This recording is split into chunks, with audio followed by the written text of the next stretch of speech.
So hello everyone, কেমন আছো তোমরা সবাই? আশা করি তোমরা সবাই খুব খুব খুব ভালো আছো এবং সুস্থ আছো। আমিও এখানে বেশ ভালো আছি এবং সুস্থ আছি। আজকের ভিডিওটার বেশ ইন্টারেস্টিং এবং ইনফরমেটিভ হতে চলেছে। যারা ফিউচার ইন্টারন্যাশনাল স্টুডেন্ট আছো তাদের জন্য, মূলত ভিডিওটা তাদের জন্যই আমার করা। তো কেন ইনফরমেটিভ এবং ইন্টারেস্টিং হতে চলেছে ভিডিওটা, পুরো ভিডিওটা তার জন্য তোমাদের দেখতে হবে, কোনো জায়গা স্কিপ না করে। তো ভিডিওটা দেখতে থাকো। আমি বেশি কথা না বাড়িয়ে মূল ভিডিওর যে আজকে টপিক সেটাতে চলে যাই। তো আজকের ভিডিওর মূল টপিক হচ্ছে ইউকেতে পড়তে আসতে গেলে তোমাদের যে ভিসা অ্যাপ্লিকেশন করতে হয় সেটার জন্য কী কী ডকুমেন্টস লাগে, কোন ধরনের ভিসাতে তোমরা অ্যাপ্লাই করবে এবং সেই ভিসা করতে খরচা কীরকম, এই সমস্তটাই আজকে আমি এই ভিডিওর মাধ্যমে তোমাদেরকে বলবো এবং আলোচনা করব। তো ইউকেতে পড়তে আসতে গেলে মূলত যে ভিসাটা অ্যাপ্লাই করতে হয় সেটাকে বলে স্টুডেন্ট ভিসা বা টিআর 4 স্টুডেন্ট ভিসা বা টিআর 4 জেনারেল স্টুডেন্ট ভিসা। এই ভিসার মেয়াদ 1 বছর থেকে 3 বছর পর্যন্ত হতে পারে। তো এই ভিসা অ্যাপ্লাই করতে গেলে তোমাদের কী কী ডকুমেন্টস লাগবে সেটা আমি পরপর বলতে থাকছি, তোমরা নোট ডাউন করতে থাকো, ঠিক আছে? তো প্রথমেই লাগবে হচ্ছে পাসপোর্ট, যেটা ছাড়া তোমরা ইউনিভার্সিটি অ্যাপ্লিকেশনও করতে পারবে না বা ভিসা অ্যাপ্লিকেশনও করতে পারবে না। তো তোমাদের একটা ভ্যালিড পাসপোর্ট থাকতে হবে, এটা হচ্ছে প্রথম ক্রাইটেরিয়া। দ্বিতীয় লাগবে হচ্ছে ক্যাশ। ক্যাশটা তো তোমরা এখন অলরেডি সবাই জেনে গেছো আমার আগের ভিডিও থেকে। ক্যাশ হচ্ছে confirmation of acceptance of studies. তো ক্যাশটা তখনই জেনারেট হবে যখন তোমরা যারা সেলফ ফান্ডেড স্টুডেন্ট আছো তারা ইনিশিয়াল ডিপোজিটটা জমা করে দেবে, এবং যারা ফুল ফান্ডেড বা পার্শিয়াল ফান্ডেড স্টুডেন্ট আছো তাদের যে স্পন্সর্স পাবলিক বা যে স্পন্সর্স গ্রুপ তোমাদের স্কলারশিপটা দিচ্ছে, তো তারা যখন লেটারটা প্রোভাইড করে দেয় ইউনিভার্সিটিকে, ইউনিভার্সিটি তখন একটা ক্যাশ তোমাদের জন্য জেনারেট করে দেয়। তো ক্যাশটা সবার জন্য কিন্তু সবার ক্ষেত্রে কিন্তু ইউনিক হয়। ক্যাশের একটা ইউনিক নাম্বার থাকে এবং ক্যাশের মধ্যে কিন্তু তোমাদের সমস্ত ডিটেলস দেওয়া থাকবে, মানে তোমরা কোন কোর্সে অ্যাপ্লাই করেছো, কোর্সের মেয়াদ কতদিন, তোমাদের এটা ফুল টাইম স্টাডি না পার্ট টাইম স্টাডি, সবটাই কিন্তু এই ক্যাশের মধ্যে মেনশন করা থাকবে। আমি একটা ক্যাশের ডিটেলস তোমাদেরকে অ্যাটাচ করে দেবো, ক্যাশ কীরকম দেখতে হয়, তাহলে তোমরা সেটা বুঝে যাবে। 3 নম্বর তোমাদের যে ডকুমেন্টসটা লাগবে সেটা হচ্ছে সমস্ত এডুকেশনাল ট্রান্সক্রিপ্টস এবং সার্টিফিকেট, এবং এগুলো কিন্তু ইংলিশেই হতে হবে। যদি কারোর এডুকেশনাল ট্রান্সক্রিপ্ট ইংলিশে না হয় তাদের কিন্তু সেক্ষেত্রে সেটা ট্রান্সলেট করতে হবে, এবং এটা কিভাবে কি করা হয় ট্রান্সলেশনটা আমার ঠিক জানা নেই ব্যক্তিগতভাবে, বিকজ আমার সমস্তটাই ইংলিশে ছিল। তো আমি এই ব্যাপারে খুব একটা বেশি ইনফরমেশন তোমাদেরকে প্রোভাইড করতে পারবো না। 4 নম্বর যেটা তোমরা দেখে নেবে মোস্ট ইম্পর্টেন্ট, যে তোমরা যে ইউনিভার্সিটিতে অ্যাপ্লাই করছো বা অ্যাপ্লাই করেছো বা যেখান থেকে ক্যাশ তোমাদের জেনারেট হয়ে গেছে, সেক্ষেত্রে সেই ইউনিভার্সিটিটার প্রপার লাইসেন্স আছে কিনা, ইউনিভার্সিটিটার লাইসেন্স স্পন্সর কিনা, মানে তাদের এটা অধিকার আছে কিনা তোমাদের টিআর 4 ভিসা জেনারেট করার জন্য, স্পন্সরশিপটা দেওয়ার জন্য। বিকজ অনেক ইউনিভার্সিটি ফ্রড থাকে, তারা কিন্তু ইলিগালি তোমাদের হয়তো ক্যাশ দিয়ে দেবে, কিন্তু ইউকেভিআর লিস্টে তাদের যদি সেই ইউনিভার্সিটির নাম যদি না থাকে তাহলে কিন্তু তোমরা ভিসা পাবে না। তো ইউনিভার্সিটি তোমরা যখন সিলেক্ট করবে তখন খুব ভালোভাবে দেখে নেবে যে সেই ইউনিভার্সিটিটা লিগাল কিনা, তাদের সমস্ত ডকুমেন্টস ওকে আছে কিনা, আদারওয়াইজ কিন্তু তোমাদের ভিসা রিজেক্ট হয়ে যাবে। 5 নম্বর যেটা লাগবে সেটা হচ্ছে আইএলটিএস সার্টিফিকেট। আইএলটিএস তোমরা আগেই দিয়ে নেবে। আইএলটিএস প্রিপারেশন কীভাবে নিতে হয় না নিতে হয় আমি আগেই তোমাদের সাথে সবটা ডিসকাস করেছি, তোমরা আমার ভিডিওটাতে গিয়ে চেক আউট করতে পারো যদি দরকার পড়ে। আমি রিলেটেড ভিডিওর লিঙ্কটা আমি ডেসক্রিপশন বক্সে দিয়ে দেবো। 6 নম্বর যেটা লাগবে সেটা হচ্ছে টিবি সার্টিফিকেট। আমরা যারা ইন্ডিয়া থেকে বা থার্ড ওয়ার্ল্ড কান্ট্রি থেকে বিলং করি তাদের ক্ষেত্রে কিন্তু টিবি সার্টিফিকেট ম্যান্ডেটারি, এবং টিবি টেস্টটা কিন্তু ওদের পার্টিকুলার কিছু ল্যাব আছে, সেখান থেকে কিন্তু তোমাদের টিবি টেস্ট করাতে হবে। আদারওয়াইজ কিন্তু সেই টিবি টেস্টের রেজাল্ট কিন্তু ওরা অ্যাকসেপ্ট করবে না। তো তোমরা সেটা ইউকেভিআর ওয়েবসাইটে গিয়ে দেখে নেবে যে তোমরা যে এরিয়াতে থাকো বা তোমাদের নিয়ারেস্ট যেটা অ্যাপ্লিকেশনের সেন্টার, সেখানে কোন টিবি টেস্টের ডায়াগনস্টিক সেন্টারটা আছে যে রেজাল্টটা ওরা অ্যাকসেপ্ট করবে। আমরা যারা কলকাতা রিজিয়নে থাকি তারা সেক্ষেত্রে পালস ডায়াগনস্টিক্স বলে যেটা আছে শরৎ রোডে, একমাত্র সেখানকার টিবি টেস্টের রেজাল্টই ইউকেভিআই অ্যাকসেপ্ট করে, মানে ইউকেভিআই কলকাতার যে অফিসটা আছে সেখানে অ্যাকসেপ্ট করে। আদারওয়াইজ কিন্তু অন্যান্য কোনো ল্যাব থেকে টিবি টেস্ট করলে সেটা কিন্তু ওরা অ্যাকসেপ্ট করবে না, ডকুমেন্টেশন চেকের সময় তোমাদের সেটা রিজেক্ট হয়ে যাবে। 7 নম্বর লাগবে হচ্ছে LOR, মানে letter of recommendation. Letter of রেকমেন্ডেশনে কীভাবে লিখতে হয় একটা কপি আমি এখানে অ্যাটাচ করে দেবো, তোমরা সেটা দেখতে পারো এবং সেখান থেকে রেফারেন্স নিয়ে তোমরা লিখতে পারো। তো LOR তোমরা পাবে তোমাদের যে এক্সিস্টিং ইউনিভার্সিটি আছে সেখানকার প্রফেসরদের থেকে, বা তোমার আগে যে ইউনিভার্সিটি ছিল সেখানকার প্রফেসরদের থেকে। দুটো LOR মোট লাগে, সেটা তোমরা আগে থেকেই কিন্তু করিয়ে নিয়ে রাখবে। 8 নম্বর যেটা লাগবে সেটা হলো ফাইন্যান্সিয়াল এভিডেন্সের সমস্ত কপি। এইটা হচ্ছে সব থেকে বেশি ক্রুশিয়াল স্টুডেন্ট ভিসা অ্যাপ্লিকেশনের জন্য।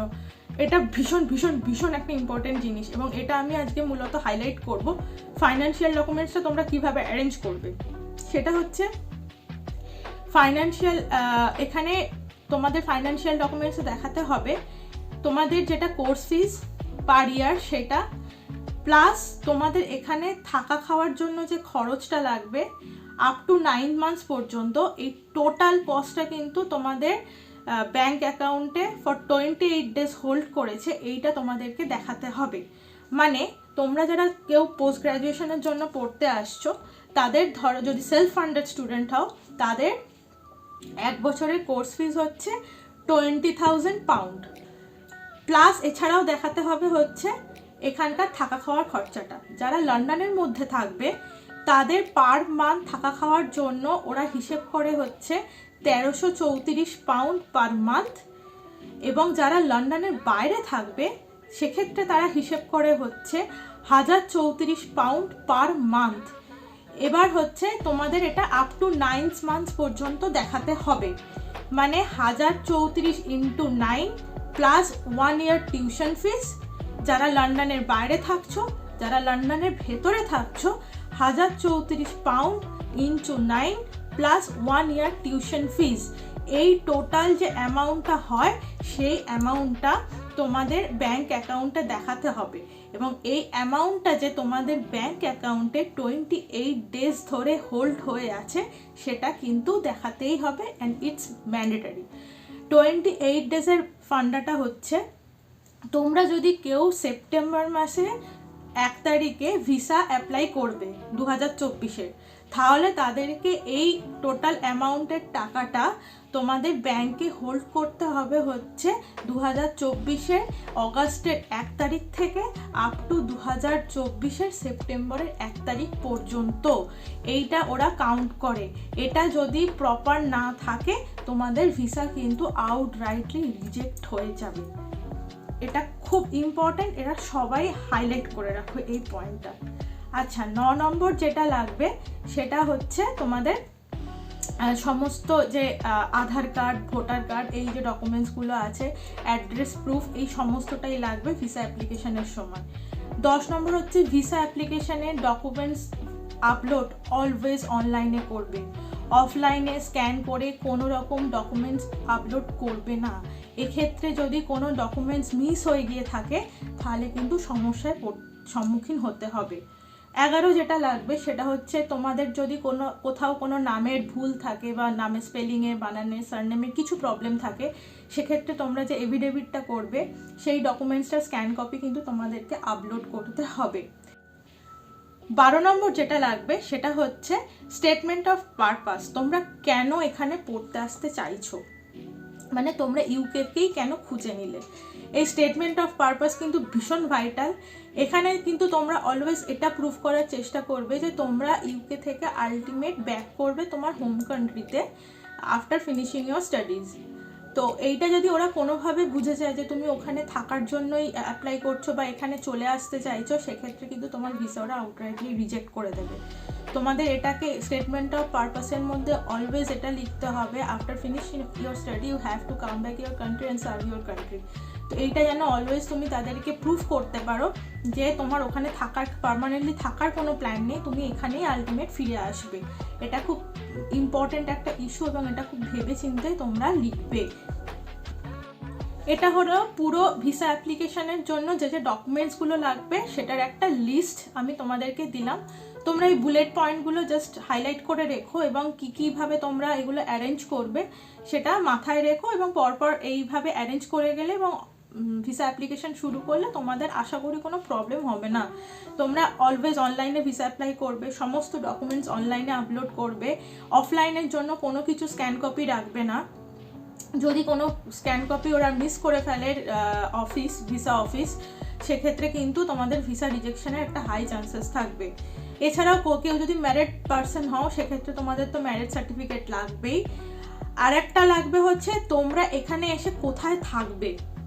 যদি কেউ ইউনিভার্সিটি অ্যাকোমোডেশনে থাকো, তাহলে তো সেক্ষেত্রে ইউনিভার্সিটি অ্যাকোমোডেশনে অ্যাপ্লাই করলে তোমাদের সমস্ত ডিটেলস জেনারেট হয়ে যাবে, সেটা সাবমিট করতে হবে। আর যদি কেউ ইউনিভার্সিটি অ্যাকোমোডেশনে না থাকো, তোমরা এখানে এসে কোথায় থাকবে তার এভিডেন্স কিন্তু তোমাকে সাবমিট করতে হবেই। তো অ্যাকোমোডেশনের সমস্ত ডিটেলস যেন তোমাদের কাছে থাকে, নয়তো কিন্তু ওরা আবার রিভেরিফিকেশনের জন্য তোমাদেরকে কল করবে। এছাড়াও কিছু ক্ষেত্রে ভিসা ইন্টারভিউ হয় যারা তোমার স্কলারশিপের স্টুডেন্ট থাকে। আমার ক্ষেত্রে ভিসা ইন্টারভিউ হয়েছিল, যে তুমি কিভাবে স্কলারশিপ পেলে, কেন এই স্কলারশিপটাকে সিলেক্ট করলে, এই স্কলারশিপের ফিউচার কি, এই স্কলারশিপ এছাড়া তুমি কেন এই ইউনিভার্সিটিতে এই স্কলারশিপটা সিলেক্ট করলে। তো এইসব বিভিন্ন রকম ক্রস কোয়েশ্চেন ওরা করে, এবং এটাও হয় যদি ওরা কোয়েশ্চেনের আনসার পেয়ে স্যাটিসফাইড না হয়, যতই তুমি স্কলারশিপ পাও, সেক্ষেত্রে কিন্তু ভিসা রিজেকশনের একটা চান্সেস থাকে।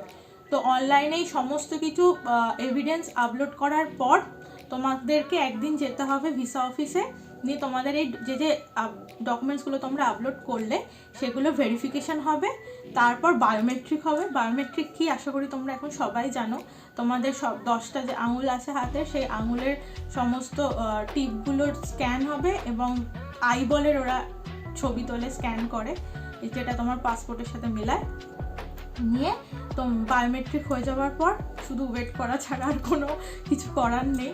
তো তখন ফিঙ্গার ক্রস হয়ে বসে থাকতে হবে যে তোমাদের কবে ভিসা আসবে, কবে ভিসা অ্যাকসেপ্টেন্সের মেলটা আসবে। তারপর ভিসা অ্যাকসেপ্ট হয়ে গেলে তোমাদেরকে একটা মেল করবে যে তোমার ভিসা অ্যাকসেপ্ট হয়ে গেছে, পাসপোর্টটা ভিসা অফিস থেকে এসে কালেক্ট করে নিয়ে যাও। এটা হচ্ছে ভিসা অ্যাপ্লিকেশনের এন্টায়ার প্রসেস। এবার আসি হচ্ছে ভিসা অ্যাপ্লিকেশনের ফিস কীরকম। তো ভিসা অ্যাপ্লিকেশনের এখন ফিস হচ্ছে স্টুডেন্ট ভিসার জন্য মোটামুটি 470 পাউন্ড পার ইয়ার। এছাড়াও লাগবে হচ্ছে তোমার আইএচএস ফি, যেটা মোটামুটি 776 পাউন্ড পার ইয়ার, এবং তোমার যত বছরের জন্য ভিসা টাইমস তত বছর হবে। এটাকে যদি তুমি ইন্ডিয়ান কারেন্সিতে কনভার্ট করো, তো ভিসা অ্যাপ্লিকেশন ফিস আসছে তোমার মোটামুটি অ্যারাউন্ড 50,000 প্লাস, এবং আইএচএস ফি বা এনএইচএস ফিসটা পড়ে হচ্ছে মোটামুটি 78,000-এর কাছাকাছি ইন্ডিয়ান কারেন্সিতে। তো যারা তোমরা সেলফ ফান্ডেড স্টুডেন্ট আছো, তাদেরকে পুরোটা এটা নিজেকে বেয়ার করতে হয়। আর যারা পার্শিয়াল ফান্ডেড স্টুডেন্ট আছো, তাদের যতটা নিজেদেরকে বেয়ার করতে হয়, যদি স্পন্সরশিপ যারা আছে তারা কিছুটা বেয়ার করে। আর যারা ফুল ফান্ডেড স্টুডেন্ট আছো, তাদের ক্ষেত্রে তো সবটাই ফান্ডিং কোম্পানি বা এজেন্সি পুরোটাই সেটা বেয়ার করে। সেক্ষেত্রে তোমার কোনো কিছুই নিজেদেরকে দিতে হয় না, তারা টিভি টেস্টের টাকাটা অবধি তোমাদেরকে প্রোভাইড করে দেবে। তো এই হচ্ছে একটা ভিসা অ্যাপ্লিকেশানের এন্টায়ার প্রসেস, কস্টিং, ডকুমেন্টেশন। যদি তোমাদের ভিডিওটা উপকারে আসে বা তোমাদের ভিডিওটা ভালো লাগে, আমাকে অবশ্যই কিন্তু কমেন্ট বক্সে জানিও। আর ভিডিওটা যদি ভালো লেগে থাকে আমাকে জানাবে তো অবশ্যই। তার সাথে ভিডিওটা একটু শেয়ার করো তোমাদের নিজেদের কাছের লোকের সাথে। আর আমার চ্যানেলটা কিন্তু সাবস্ক্রাইব করতে ভুলো না, আর তার সাথে একটা লাইক বাটনে প্রেস করে দিয়ে যাও। আজকের ভিডিওটা আমি এখানেই শেষ করছি, আবার পরের ভিডিওতে দেখা হবে। ততদিন সবাই ভালো থেকো, সুস্থ থেকো, আর আমার ভিডিওগুলো কিন্তু দেখতে থেকো, কোনো জায়গা স্কিপ না করে। আমাকে জানিও কেমন লাগছে। টাটা।